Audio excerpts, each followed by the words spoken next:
Bonjour à tous, bienvenue sur votre émission des livres et des lettres, le rendez-vous hebdomadaire autour d'un ouvrage avec un auteur.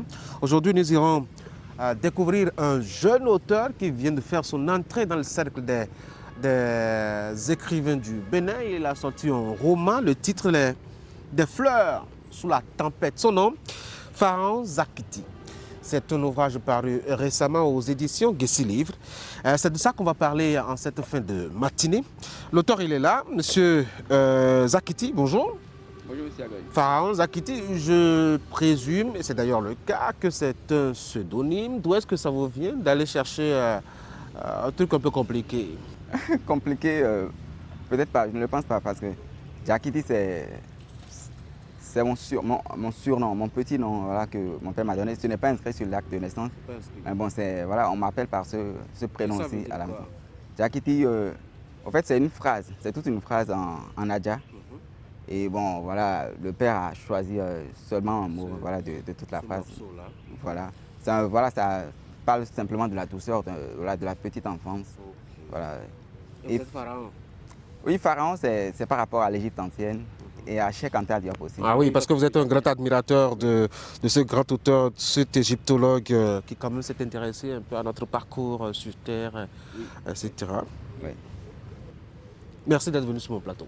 C'est moi qui le remercie. Alors, on a un roman, je dois dire que c'est un gros pavé, environ 400 pages, où vous racontez un peu l'histoire d'un couple.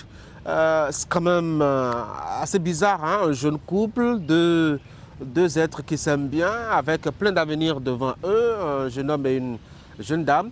Relativement respectueux les deux, des normes, je dois dire, de la société, etc. C'est en tout cas le modèle de jeunes qu'on aurait bien on aurait bien aimé avoir.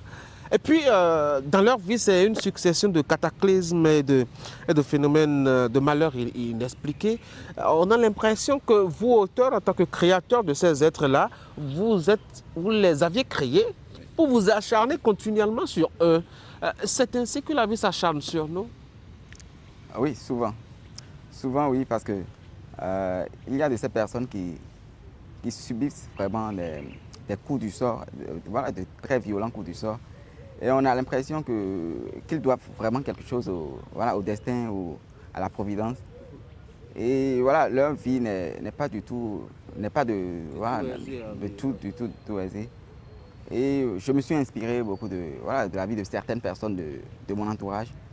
Et voilà, c'est un peu une manière de leur rendre aussi hommage. On sait qu'un roman, c'est une fiction, mais est-ce que cette fiction n'est pas suffisamment exagérée pour faire penser à la vie réelle de personnes qui vous ont entouré? Bien sûr, mais seulement que les personnes qui ont vécu des souffrances de cet ordre-là ne sont pas forcément jeunes, des hommes. Parce que le personnage principal, c'est un homme. Mais la principale personne qui a vécu cette douleur-là, ce type de douleur, voilà, c'est ma grand-mère. Et voilà, ce n'est pas...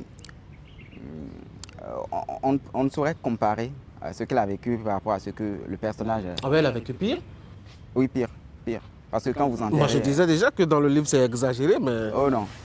Parfois, on dit souvent que parfois la réalité surpasse la fiction. Et ça, la fiction, ici, pour moi, c'est une sorte de calme parce que quand elle me raconte l'histoire, quand ma mère, parce que c'est la mère de ma mère, quand ma mère aussi me raconte l'histoire, je me dis, on peut pas survivre à ça.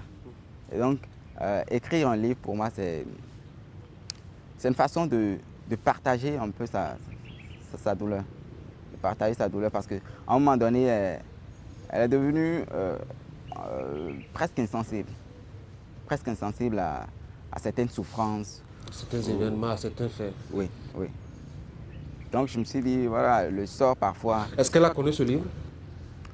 Non, je lui en avais parlé, mais bon, elle est décédée peu de temps après la sortie. Mais je lui en ai parlé. Oui, mais vous, à votre niveau, en fait, quel est l'objectif, dans le fond, de mettre, je dois dire, sur la place publique, la vie privée d'une personne qui vous est proche? Est-ce que c'est par option cathartique? Est-ce que c'est peut-être que vous-même, vous aviez envie de guérir de ce que vous aviez entendu. Oui, bien sûr, parce que j'ai vécu aussi le décès de certains oncles. De certains oncles comme ça, voilà, j'étais proche, très proche d'eux. Et déjà, le livre ne traite pas voilà, des décès dans les familles, non, non, ça ne traite pas du tout de cela.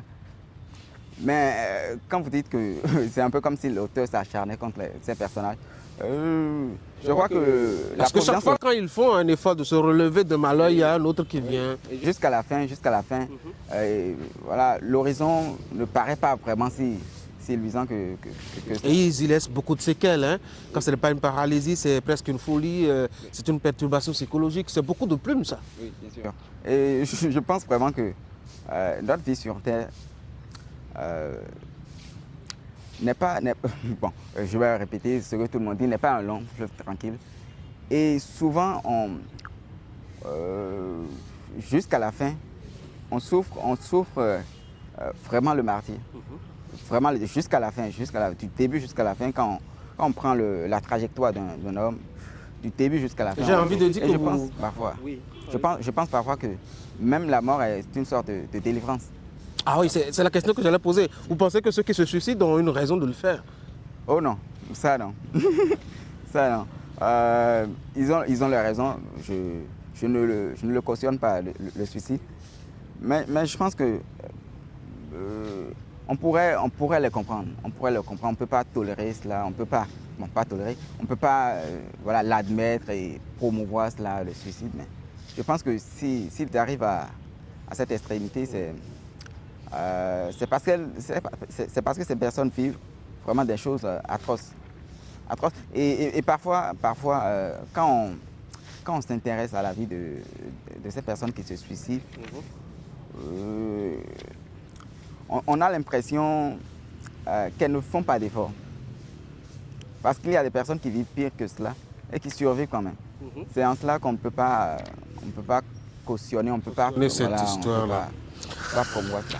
Il y a la vie d'un autre personnage qui me plaît bien, Ikebi. Lui qui vit de façon désinvolte, donne l'impression de prendre sa revanche lui aussi sur la vie, parce qu'il a vécu aussi, en tout cas, et à sa dose, ses malheurs d'enfance. Mais j'ai l'impression que lui, parce qu'il est désinvolte avec la vie, il est moins affecté.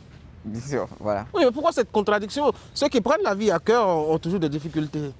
Voilà, c'est l'injustice même de la vie que je relève dans certains passages. Ce n'est pas parce qu'on est trois qu'on va s'en sortir. Non, non. La vie, elle est très injuste. Et parfois, on a l'impression que les personnes qui sont, voilà, qui sont assez méchantes dans la vie, qui font du tort aux autres, voilà, ils vivent bien. Et même là, moi, parfois, on dit que voilà, la vie rend toujours ce qu'on lui prend, ou bien voilà, rend des coups et tout. Parfois, je n'ai pas l'impression que c'est réel.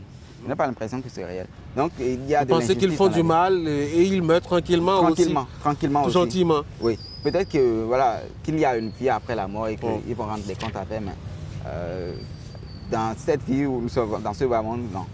Ils ne sont pas autant. Il faut vivre comme Ikebi alors? Non, non. Il n'y a pas de morale au fait. Il n'y a pas de morale à tirer du livre, dire voilà, il faut faire du bien. C'est vrai qu'il faut faire du bien. Tout le monde sait qu'il faut faire du bien. Mais ce n'est pas parce qu'on fait du bien que forcément on est récompensé par le sort, par la providence, non. Non. Alors c'est un prétexte aussi pour nous découvrir quelques facettes de la vie sociale, culturelle de ce pays dans lequel se déroule l'histoire, les perceptions sociales, les mœurs, etc. Et le premier qui me saute à l'œil, c'est surtout le passé de la personnage principale qui doit un peu lutter contre ce qu'elle a vécu avec sa maman face à un père qui a été à la limite tyran, etc. Et dont elle n'a pas oublié, je dois dire, les blessures. Les blessures. Est-ce que notre société est si tyrannique, je veux dire traditionnelle, tyrannique avec les femmes? Et bien sûr, là vous parlez de la sœur du personnage principal. Oui. De la sœur. Oui. Oui, je le pense, je le crois vraiment.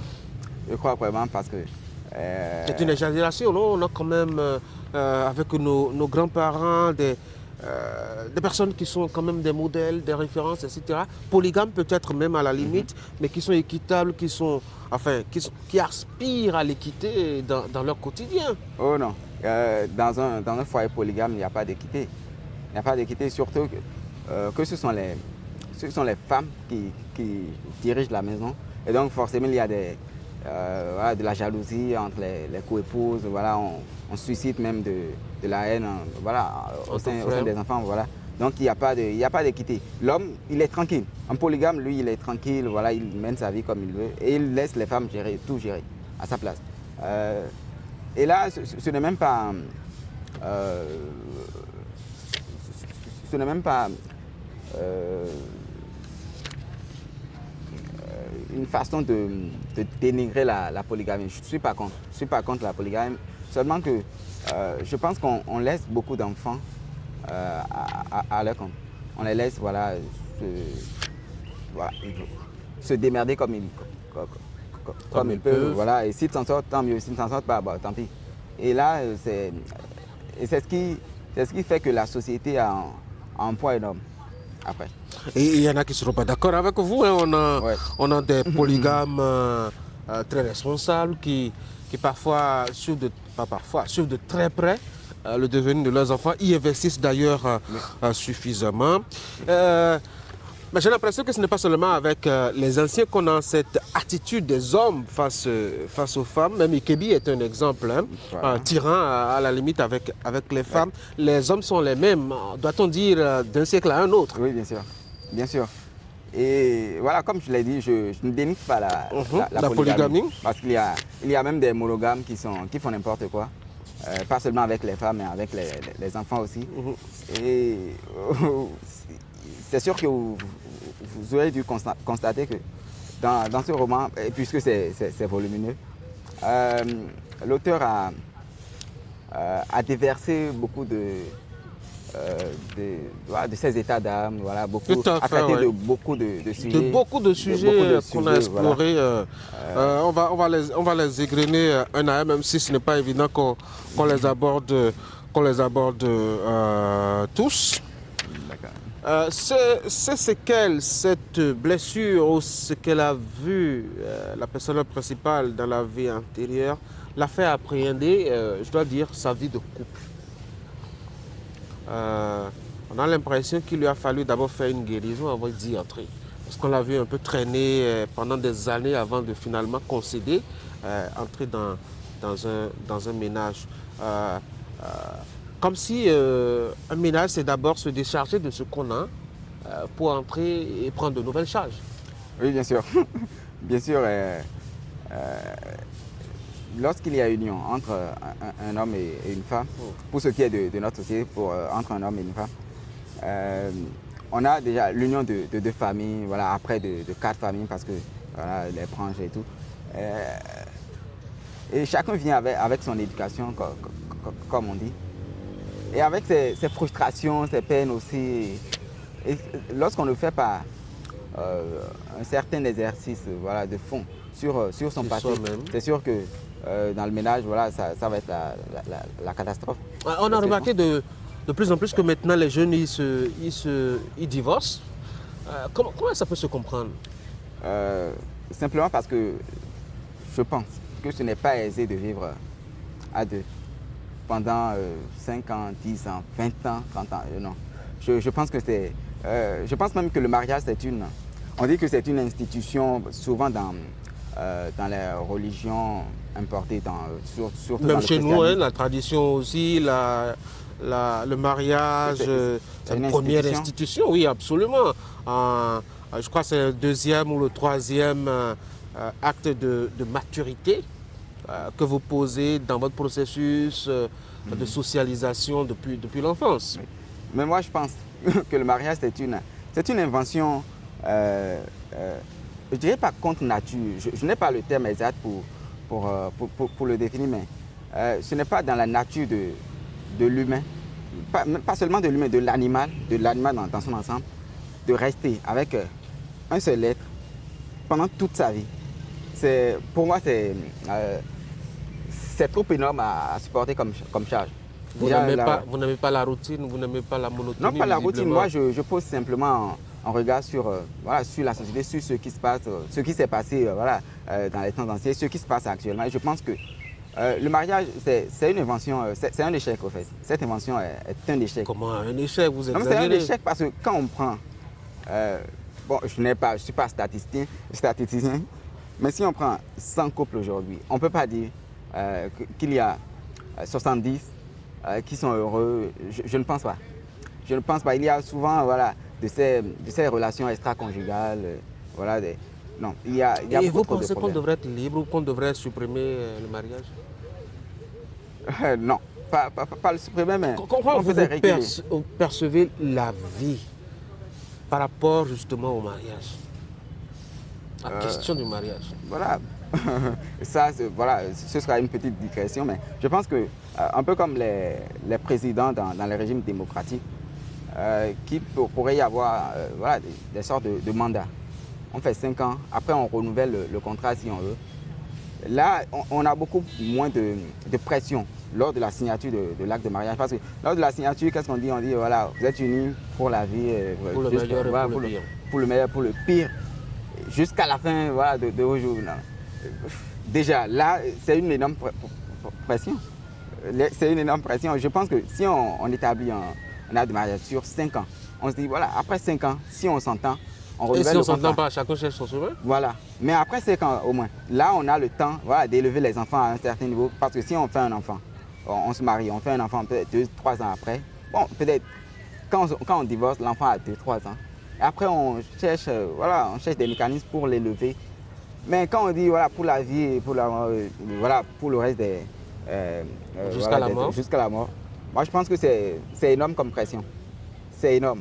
Et souvent, la charge revient surtout... pèse beaucoup plus sur les femmes. Comment ça? Parce que les hommes sont beaucoup plus libres. Ouais, nous sommes des hommes. Et nous savons que nous sommes beaucoup plus libres que les femmes. Et On est de moins en moins libre maintenant avec, je dois dire, le contact avec l'Occident, l'occidentalisation des habitudes, des perceptions et des conceptions, l'appréhension nouvelle de la question du mariage, etc. On est de moins en moins libre. Oui, justement.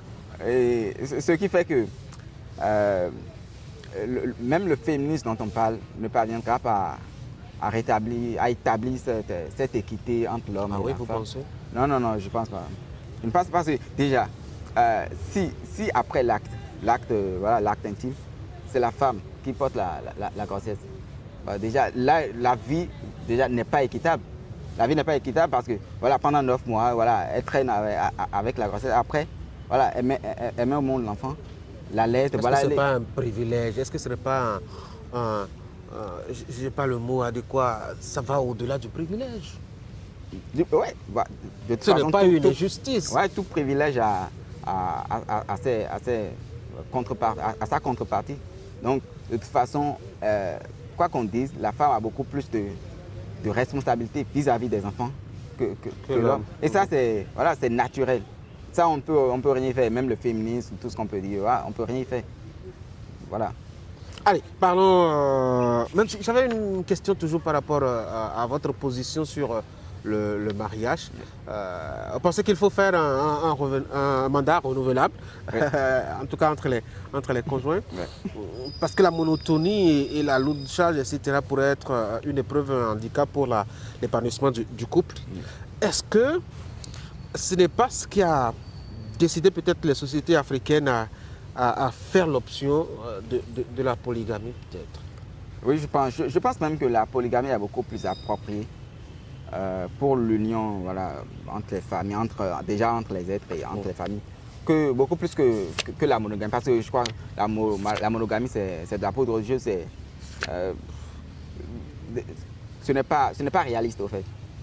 Pourquoi ce n'est pas réaliste? Ce n'est pas réaliste parce que, prenons même l'exemple d'un président, par exemple, un président comme l'ancien président français, François Hollande, qui, bien qu'étant marié, faisait quelques courses avec son scooter dans la nuit. Ouais, malgré toutes les charges qu'il peut avoir comme président de la République, parce que je pense que je n'ai jamais été président, mais je pense que voilà, Ça doit être diriger un beaucoup pays, d'occupations dans la tête. Oui. Je pense qu'on n'a même pas le temps de dormir pendant 7-8 heures d'affilée. Je pense qu'on ne pourrait pas avoir ce temps. Mais pourtant, ils trouvent quand même le temps de faire des escapades. Donc je pense que ce n'est pas réaliste de dire, tu te cantonnes à une seule femme toute ta vie. Ce n'est pas comme si, voilà... Les femmes ne vont pas beaucoup vous aimer, hein, parce qu'elles vont se dire, mais alors, et nous alors, qu'est-ce qu'on fait? Oui, voilà. Non, mais quand je parle de monogamie, c'est dans les deux sens. C'est dans les deux sens. Dans les deux sens. Dans les deux sens, parce que surtout qu'aujourd'hui, les femmes s'affirment de plus en plus. Elles ne se cantonnent plus au rôle de femme au foyer, fidèle, de maman. Fidèle, et elle veut rester jeune toute leur vie. Donc, je pense que le mariage est vraiment en péril, je pense. Contrairement justement à cet personnage qui arrive à déposer ses bagages au pied de la porte avant d'entrer au pas de la porte avant d'entrer dans le couple, il n'y a que Ikebi, lui, ce qu'il a subi pendant son enfance, enfin, cette déception pendant sa jeunesse, déception amoureuse, cette gifle, on va dire, il n'a pas pu la décharger. Du coup, il a traîné cela et il a transformé en une sorte de revanche à prendre sur les femmes, ce qui explique un peu son comportement. Face à la difficulté, face au coup de poing de la vie, les êtres et les personnes ont différentes attitudes. Oui, bien sûr. Bien sûr, nous sommes tous humains. Et, mais chacun a sa façon d'encaisser les coups. Même dans une famille, les frères et les sœurs ne réagissent pas de la même manière face au coup du sort. Voilà, c'est ce qui explique son attitude. Parlons de la question de la dot. Oui. Parce que vous avez abordé aussi le sujet dans le livre. Quelle est votre perception de ces choses-là, de cette cérémonie-là? Aujourd'hui, les femmes, même si elles se disent émancipées, elles y tiennent. Hein? C'est quand même le paradoxe. Voilà, c'est le paradoxe parce qu'on dit, sur certains sujets, elles disent non, que voilà, la société a évolué. Oui, elle est et pourtant, on dit, voilà, quand on touche au sujet de la dot, elles disent non, que c'est la tradition. On dit, mais donc la tradition, elles choisissent ce qui les arrange. Non, je pense que ça aussi, comme le mariage, c'est en déclin. C'est en déclin surtout dans les villes, que je connais, Cotonou, Porto Novo, Ouidah. Non, c'est en déclin. Parce que c'est beaucoup trop de charges pour l'homme. Et ça, je pense que c'est ce qui fait que dans les sociétés, dans nos sociétés par le passé, les hommes se sentaient beaucoup plus, comment dire, au-dessus des femmes. Parce que c'est un peu comme si on achetait la femme. Parce qu'on dépense assez d'argent, on s'endette. Et après, on paie ses dettes pendant des années. Pendant que la femme est là, pas forcément, on s'entend, peut-être pas forcément, mais on continue d'éponger ces dettes-là. Et la femme est là. Donc forcément, il y a de ces frictions qui vont naître. Donc je pense que la dot, il est en déclin. Il est en déclin parce qu'à Cotonou, voilà, ce n'est plus ça. J'ai l'impression que de plus en plus, ce n'est plus la cérémonie symbolique auquel on avait droit. C'est plutôt des occasions d'exhibition, d'ostentation, de montrer un peu... oui, voilà. Parce qu'on impose même à l'homme d'acheter une voiture, surtout quand la jeune fille a beaucoup étudié.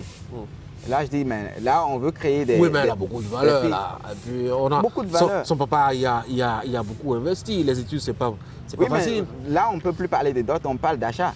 On parle d'achat. Là, voilà, on a investi, donc voilà, un peu comme n'importe quel animal, quoi.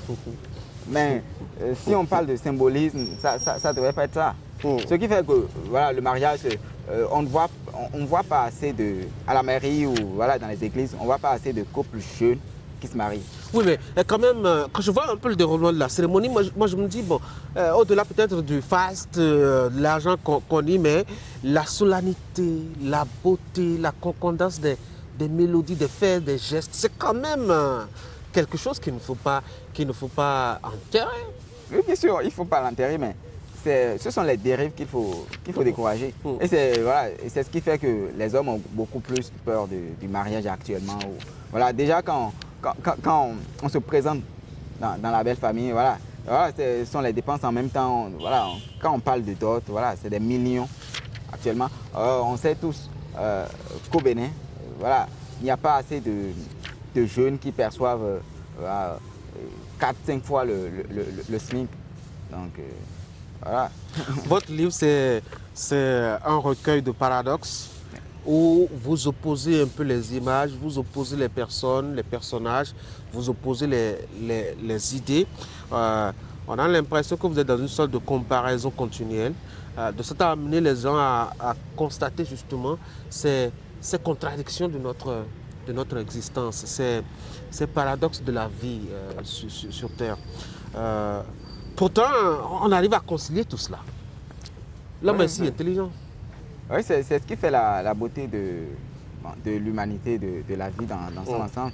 Je pense que la vie est au-delà de tout. Même au-delà de la mort. Même au-delà de la mort. Donc, l'homme a toujours fait preuve d'une sorte de résilience face à n'importe quelle situation. Quand on prend par exemple l'histoire de l'Afrique par rapport à la traite négrière, comment est-ce qu'on peut comprendre